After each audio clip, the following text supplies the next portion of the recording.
In lieu of mandatory face-to-face transition training, FCPS is bringing to you Transition Tip Tuesday. We hope that our monthly tips provide you with meaningful training in a convenient and flexible platform. Welcome to the first monthly episode of Transition Tip Tuesday, brought to you by Career and Transition Services, where all of our episodes focus on student-centered transition planning. This month's episode is titled Capturing the Student Voice. In today's episode, we will cover how transition plans drive the IEP, how active student participation is required, and what are the steps in developing realistic and achievable career goals. In 1997, FCPS moved the transition plan from the back of the IEP to the front of the IEP because teams agreed that the transition plan should drive the IEP, and we want today's episode to bring back that declaration. The transition plan charts a course for graduation and life after high school. It identifies the student's post-secondary goals and outlines the steps necessary to achieve them. Keep in mind that plans may change several times as students' interests and skills develop.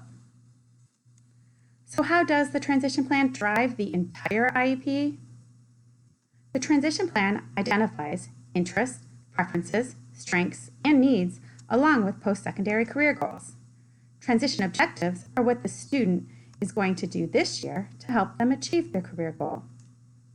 The annual IEP goals with supporting objectives, what we call the area of need, should then focus on academic and functional skills the student needs in order to move from school to post-school outcomes. So now that we've covered how the transition plan drives the IEP, who is actually responsible for transition planning?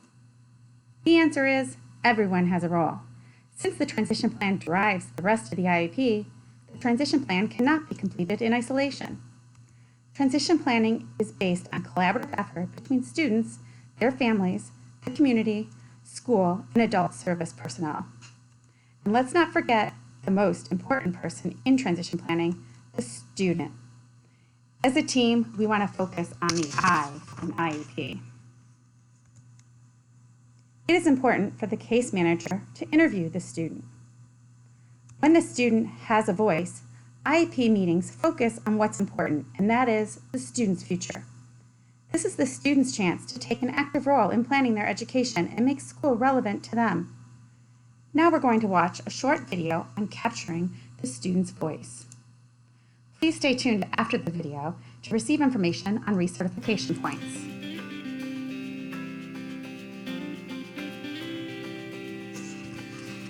Hello, my name is Trevor Christensen with Career and Transition Services, and I'm here today to remind you that every IEP should start with a discussion of the student's post-secondary goals, and that the entire contents of the IEP should be designed to equip the student to reach those goals. Transition planning is a fluid process. The key to effective transition planning is to start early with long-range, measurable goals in mind.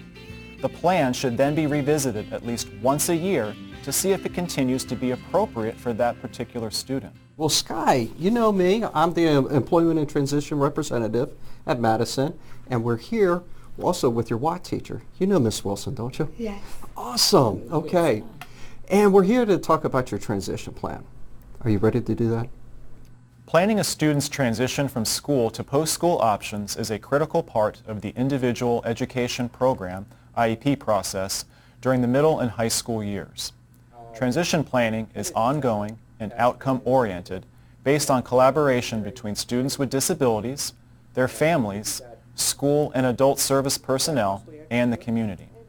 Starting in grade 8 or at age 14, every IEP in Fairfax County Public Schools should include a transition plan. According to Virginia requirements and Individuals with Disabilities Education Act, IDEA, transition plans must include measurable post-secondary goals based upon age-appropriate transition assessments. They also must include transition services, courses of study needed to assist the student to reach the post-secondary goals, and consideration of the student's strengths, preferences, and interests. Our job is to help students answer these questions. Who am I?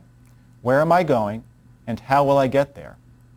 These questions become increasingly important as the student reaches transition age. Only through thoughtful and coordinated planning over several years can our students be expected to have viable and successful transition plans in place by the time they exit FCPS. Now, while some students may have a general idea about their plans for the future, it sometimes can be a difficult task to bring post-secondary goals to a realistic and attainable level. Is your career goal still to be a surgeon at this time? I guess I don't want to be a surgeon. Yes. Because my mom's a surgeon. So I want to talk with you about that because not that you can't be a surgeon because you can be whatever you want to be. I noticed that you mentioned one of the possible barriers to reaching your goals is too much school.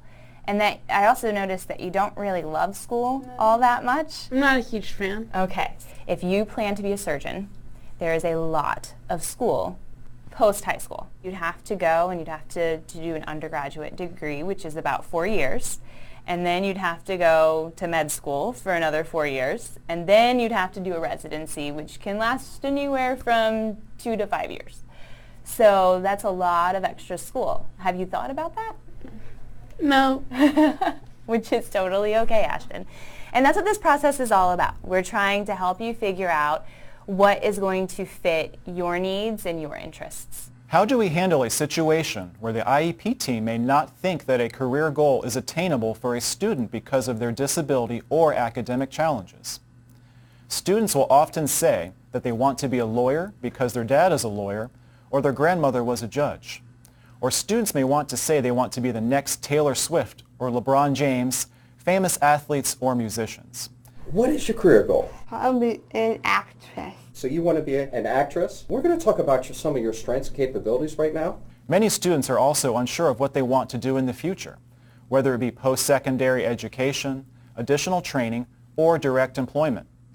Keep in mind that we do not have to guarantee that a transition IEP career goal will be accomplished, but we do have to show that we are helping students take the necessary steps to make progress towards achieving career goals. Maybe we could take a look at your homework again, and you could indicate what you can do at this point in time at Madison to become an actress. Right.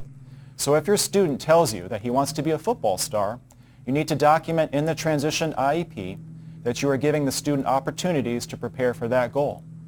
It is the case manager's job to help the student identify transition benchmark objectives that will prepare the student to reach their post-secondary goals. Since you know that you're interested in the medical field, let's just base it off of that. So how about instead of saying, I want to be a surgeon, let's say, I want a career in the medical field. Okay. Does that work for you? Mm-hmm. Okay. Whether we think a goal is attainable or not, we always start with the end in mind. We want to be future-oriented.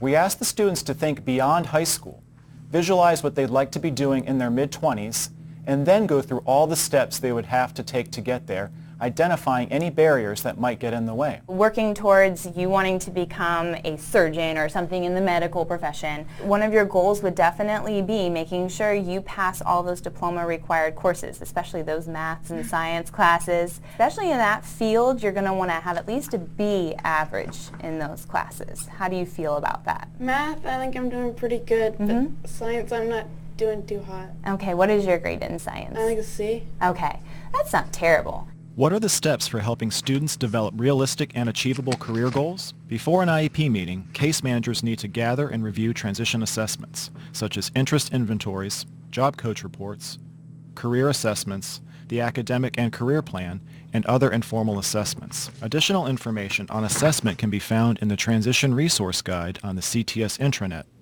Assessment data identifies students' strengths, interests, and goals. Without assessment, we cannot plan, set, or achieve realistic goals. I understand from your job coach that you're also stocking the candies and other things in the theater, and that you're doing an excellent job. If we are updating a transition plan, we should review last year's transition plan and determine if new transition assessments are needed. If objectives were not met, a conversation can begin around other related careers. The case manager could then begin a conversation around the stumbling blocks that kept the student from reaching the objective, and the student may even want the opportunity to identify different careers and to participate in new transition assessments. Case managers need to collaborate with all team members. In addition to school staff, the case manager should also obtain parent input. My mom told me that I might not be organized enough. Okay, so that's something we can work on. Parents can provide feedback on observed skills in the home and community as they relate to education, employment, and independent living. It is also important for the case manager to interview the student, since it's the student's future that is the focus. The Transition Toolkit for Parents on the CTS intranet page also has a transition planning checklist for students and parents. My mom told me to ask for help if I ever need anything. So how could I get more organized? Is there people that help me? That's a great question. And actually the next part of your transition plan, we talk about self-advocacy. Do you know what self-advocacy means? No. Okay, so self-advocacy is exactly what you were just saying. You need something, you need to know how to get it, right? So if you have a question or if you're falling behind in a class, you need to self-advocate, which means you need to go to a teacher or ask the appropriate questions to get the help that you need. Finally, the case manager needs to facilitate student involvement during the IEP meeting. Every student can participate at some level. It is up to the case manager to determine the extent to which the student will be involved in presenting the plan. Student involvement in transition planning provides student ownership over the goals. Your IEP is coming up, and all these things that we just talked about will be reviewed at your IEP meeting. And eventually, I'm not going to put it on you right now, but eventually I would love to get you to a place where you're comfortable enough to kind of share these on your own, with me or someone else there, like your case manager, guiding you. But this is a very important part of your IEP because we want to make sure you are taking those classes that you need towards your career goal. Research shows that if a student is involved in goal setting, they will be more likely to achieve their goals because it builds self-awareness, self-determination, and self-advocacy. At the IEP meeting, you can ask questions. That's all part of that. Do you remember that word that we talked about? Self-advocacy. Yes, good job. Career and Transition Services thanks you for taking the time to view this training video. If you have any questions regarding transition services with Fairfax County Public Schools, please contact our office at 571-423-4150. Thank you.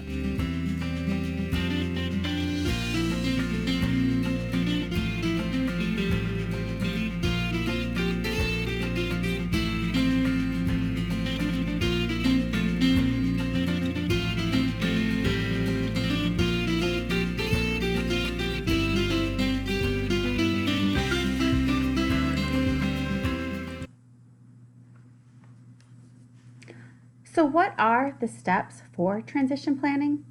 As we saw in the video, before an IEP meeting, gather and review transition assessments. Review last year's transition plan and determine if new transition assessments are needed.